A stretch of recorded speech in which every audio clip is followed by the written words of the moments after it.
Hello friends, welcome to my channel fresher techie. ఈరోజు మనం రియాక్ట్లో exports and imports గురించి తెలుసుకుందాం. ఎక్స్పోర్ట్స్ అండ్ ఇంపోర్ట్స్ గురించి తెలుసుకునే ముందు నేను ఒక చిన్న ఎగ్జాంపుల్ చెప్తాను. సో మీకు నేను చెప్పే కాన్సెప్ట్ అనేది నెక్స్ట్ ఈజీగా అర్థమవుతుంది. మనం పుష్ప సినిమా చూసాం కదా, అందులో స్టోరీ ఎక్కడ స్టార్ట్ అవుతుంది? జపాన్లో పెళ్లి కొడుకు పెళ్లి కూతురికి ఎర్రచందనంతో చేసిన వయోలిన్ని గిఫ్ట్గా ఇస్తాడు. అది ఎక్కడి నుంచి వచ్చింది అన్న పాయింట్తో మనకి స్టోరీ అనేది స్టార్ట్ అవుతుంది. మనకి ఈ వరల్డ్ మొత్తంలో మనకి ఆ ఎర్రచందనం దొరికేది ఒకే ఒక ప్లేస్ ఇండియా. సో మన ఇండియా నుండి జపాన్కి ఎర్రచందనము ఎక్స్పోర్ట్ చేసి జపాన్లో ఇంపోర్ట్ చేసుకుని వయోలిన్స్ అనేవి చేస్తున్నారనమాట. అలాగే మన రియాక్ట్లో కూడా ఒక ఫైల్లో డిక్లేర్ చేసిన డేటాని వేరొక ఫైల్లో యూస్ చేసుకోవాలంటే మనం ఎక్కడైతే డిక్లేర్ చేసామో అక్కడ ఎక్స్పోర్ట్ చేసుకుని, ఎక్కడైతే యూస్ చేయాలనుకున్నామో అక్కడ ఇంపోర్ట్ చేసుకుని యూస్ చేస్తాం అనమాట. ఎలా అంటే ఇప్పుడు నేను ఇక్కడ india.js అనే ఒక ఫైల్, అలాగే japan.js అని జావాస్క్రిప్ట్ ఫైల్స్ అనేవి క్రియేట్ చేశాను. ఇక్కడ నేను ఇండియాలో రెడ్ శాండల్వుడ్ అనే ఒక ఫంక్షన్ రాశాను. ఈ ఫంక్షన్లో నేనేం రిటర్న్ చేస్తానంటే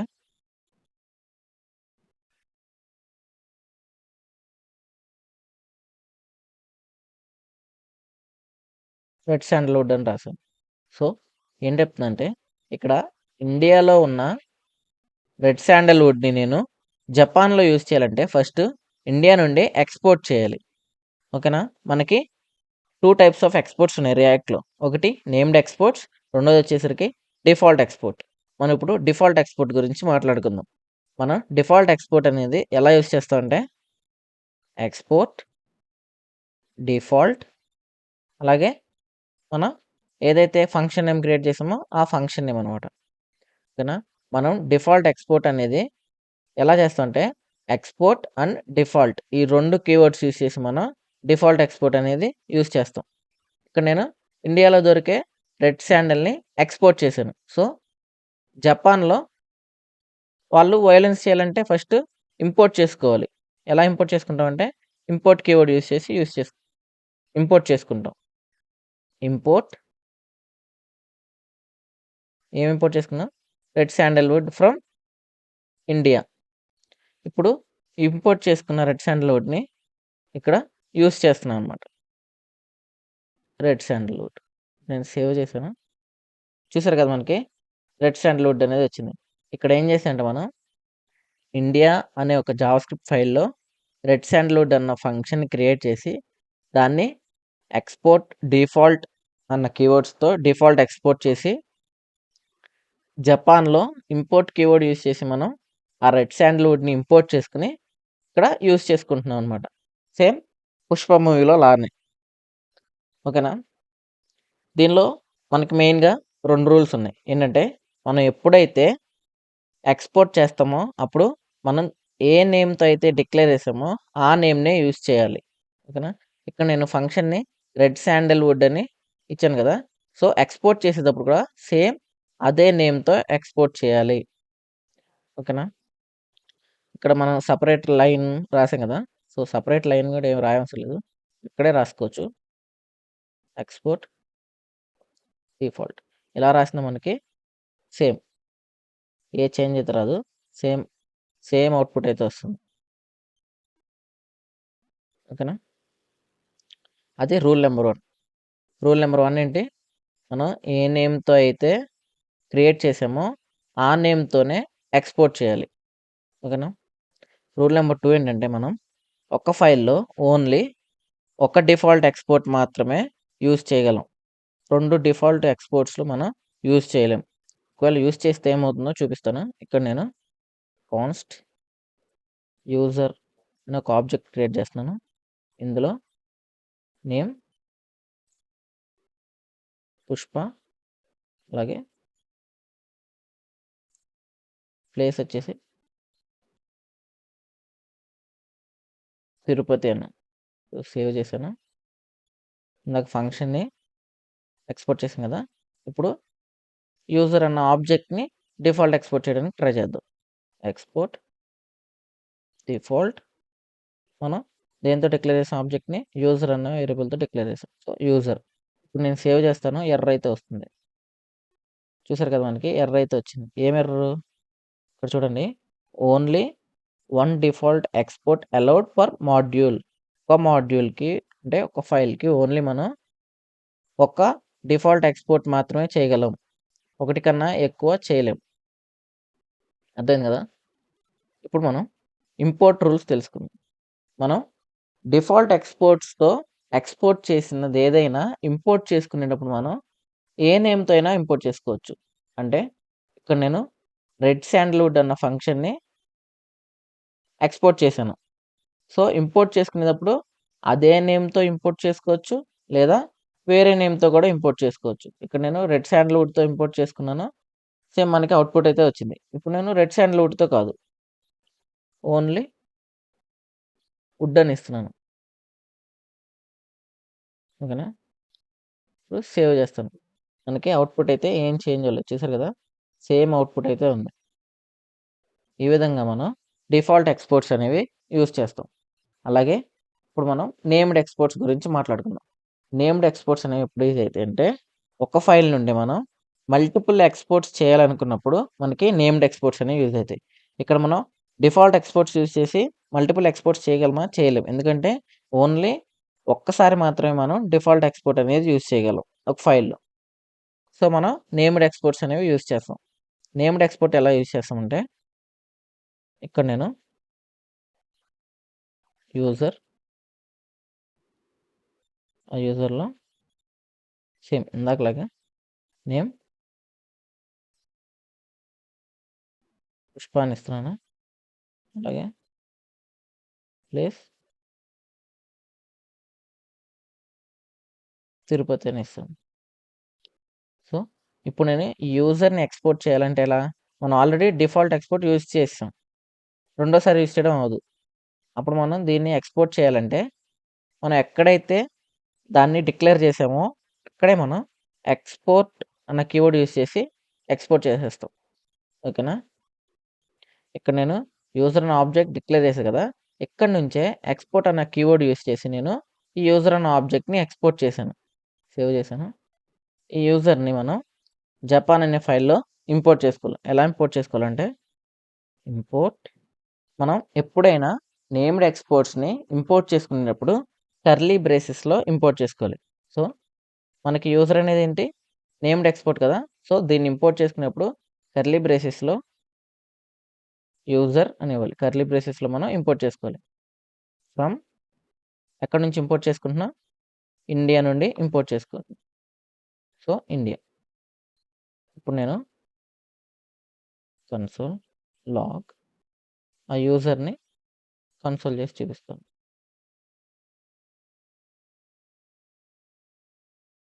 ఇన్స్పెక్ట్ కన్సోల్. చూసారు కదా, మనకి ఆబ్జెక్ట్ అయితే వచ్చింది. ఆబ్జెక్ట్లో నేమ్ అలాగే ప్లేస్ వచ్చింది కదా.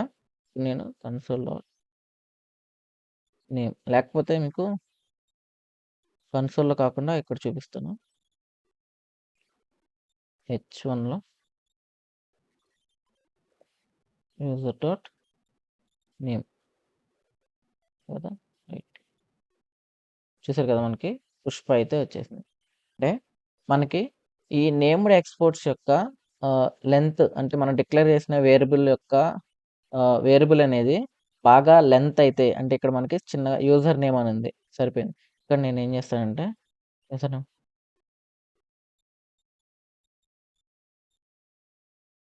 టాలీవుడ్ హీరో ఆఫ్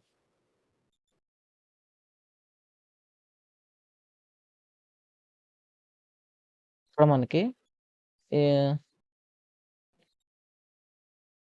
ఇంపోర్ట్ చేసుకునేటప్పుడు మనం యూజర్ అనే వర్డ్ కాకుండా, అంటే మనం ఈ నేమ్డ్ ఎక్స్పోర్ట్ని ఇంపోర్ట్ చేసుకునేటప్పుడు, ఫర్ ఎగ్జాంపుల్ ఇక్కడ యూజర్ ఉంది కదా, యూజర్ కాదు, నేను ఈ యూజర్ కాకుండా వేరే నేమ్తో ఇంపోర్ట్ చేసుకోవాలనుకుంటున్నానంటే మనం ఇక్కడ నిక్ నేమ్ ఇవ్వచ్చు అనమాట యూజర్కి. అంటే నేను యూజర్ని యాజ్ ఎక్స్, నేను ఎక్స్లా ఇంపోర్ట్ చేసుకుంటున్నాను. ఇప్పుడు సేవ్ చేస్తాను.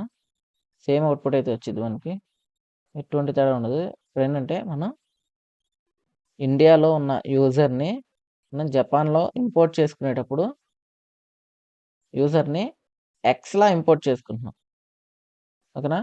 ఈ యాజ్ అంటే అలియాస్ చూపిస్తాను ఒకసారి. చూసారు కదా, అలియాస్. కాన్స్ట్ ఎక్స్ అంటే ఏంటి, ఇక్కడ మనకి ఎక్స్ అంటే యూజర్ అనమాట. ఆ యూజర్లో ఉన్న నేమ్, ప్లేస్ మనం ఎలా ఇంపోర్ట్ చేసుకుంటున్నాం అంటే ఎక్స్ని ఇంపోర్ట్ చేసుకుంటున్నాం. ఈ ఎక్స్ అంటే యూజర్ అనమాట.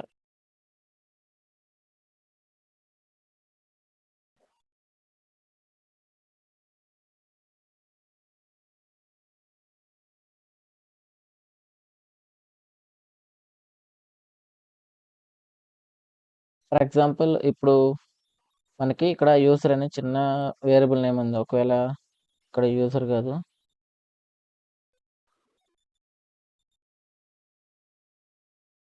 టాలీవుడ్ టాప్ హీరో ఆఫ్ 2024 అని నేను ఒక పెద్ద వేరియబుల్ అయితే డిక్లేర్ చేశాను. ఇక్కడ ఒక పెద్ద వేరియబుల్ డిక్లేర్ చేశాను అంటే ఆబ్జెక్ట్, ఒక పెద్ద వేరియబుల్తో ఆబ్జెక్ట్ అయితే డిక్లేర్ చేశాను. సేవ్ చేశాను. ఎర్రర్ వచ్చింది, కంగారు పడమాకండి. ఎందుకంటే నేను ఇక్కడ ఇది ఆబ్జెక్ట్ నేమ్ చేంజ్ చేశాను కదా, అందుకే మనకి ఆ ఎర్రర్ అయితే వచ్చింది ఇక్కడ. అలాగే సో ఇప్పుడు ఓకే, మనకి సేమ్ అవుట్పుట్ అయితే వచ్చింది కదా.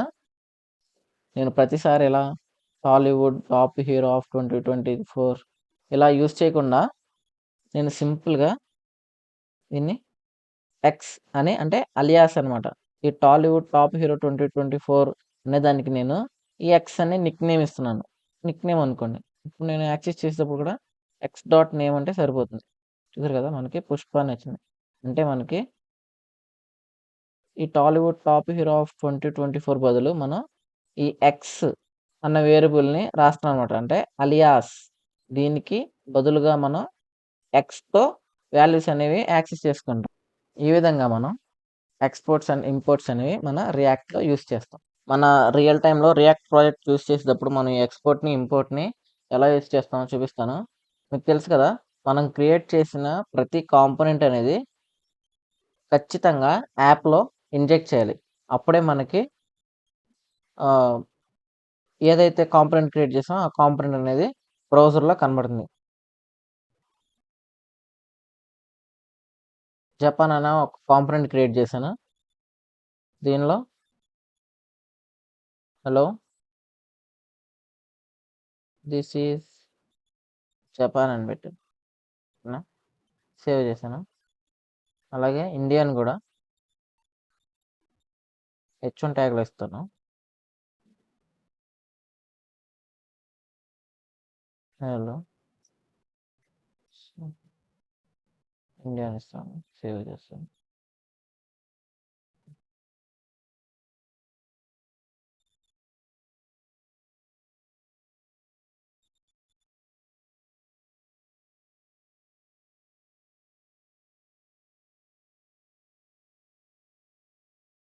సో యాప్లో నేను జపాన్ ఆల్రెడీ ఇచ్చాను. ఇప్పుడు ఇండియా ఇస్తున్నాను, ఇంపోర్ట్ చేశాను, సేవ్ చేశాను. చూసారు కదా, మనకి లో this is Japan, this is India అని అయితే వచ్చాను. ఇక్కడ ఏం చేశానంటే మనం జపాన్ అనే ఒక కాంపోనెంట్ క్రియేట్ చేశాను. ఆ కాంపోనెంట్ని డిఫాల్ట్ ఎక్స్పోర్ట్ ద్వారా ఎక్స్పోర్ట్ చేశాను. అలాగే ఇండియాకి కూడా ఫంక్షనల్ కాంపోనెంట్ రాశాను, అలాగే దాన్ని కూడా ఎక్స్పోర్ట్ చేశాను. ఈ రెండు కాంపోనెంట్స్ని యాప్లో ఇంపోర్ట్ కీవర్డ్తో ఇంపోర్ట్ చేసుకుని యాప్లో ఇంజెక్ట్ చేశాను. అప్పుడు మనకి ఇలా కనబడతాయి అన్నమాట, బ్రౌజర్లో ఆ కాంపోనెంట్స్ అనేవి కనబడతాయి. అలాగే మనం మన రియల్ టైంలో ప్రాజెక్ట్ చేసేటప్పుడు nav బార్ ఒక కాంపోనెంట్, అలాగే ఫుటర్ ఒక కాంపోనెంట్, సైడ్ nav ఒక కాంపోనెంట్, ఇలా ఒక్కొక్కటి ఒక్కొక్క కాంపోనెంట్ క్రియేట్ చేసి వాటన్నిటిని ఎక్స్పోర్ట్ చేసి యాప్లో ఇంపోర్ట్ చేసుకుని యూజ్ చేసుకుంటాం అనమాట. హోప్ మీ అందరికీ అర్థమైంది అనుకుంటున్నాను. ప్లీజ్ వీడియో నచ్చితే లైక్ చేయండి, షేర్ చేయండి, and don't forget to hit the subscribe button.